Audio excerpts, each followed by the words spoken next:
Bonjour à tous, bienvenue dans cet épisode de Lost Fragments complètement à part, dans lequel je compte présenter rapidement le concept de l'émission et des Lost Media en général.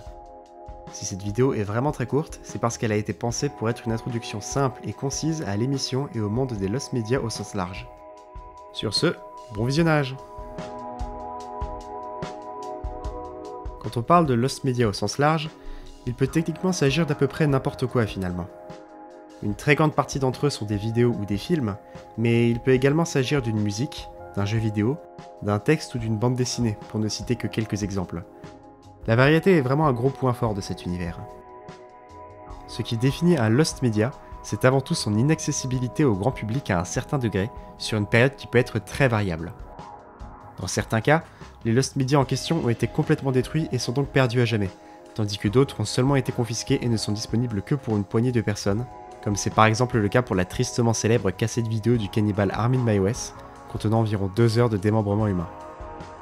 Du coup, il peut aussi arriver que certains Lost Media soient retrouvés après quelques temps, redevenant donc accessibles au grand public.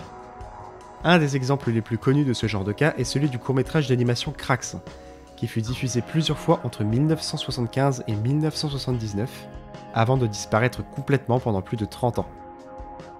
Il a finalement refait surface en 2013 grâce aux efforts de Dykate, le fondateur du Lost Media Wiki, qui est un site répertoriant aujourd'hui des milliers de cas de Lost Media en tout genre, permettant par la même occasion leur recherche active par les membres de la communauté. Je vous invite d'ailleurs grandement à aller y faire un tour. Le site est extrêmement vaste et passionnant et aide vraiment à se rendre compte de l'immensité du monde des Lost Media. On peut aussi retrouver sur ce site des cas bien plus abstraits, qui, par exemple, ne démarrent que d'une simple rumeur avant que leur existence se fasse finalement démentir avec le temps. On peut citer par exemple le fameux A Day with SpongeBob SquarePants, The Movie, qui est aujourd'hui l'un des cas de Lost Media les plus connus sur le net, malgré son inexistence avérée. C'est donc de tout ce beau monde dont j'aimerais parler dans cette émission.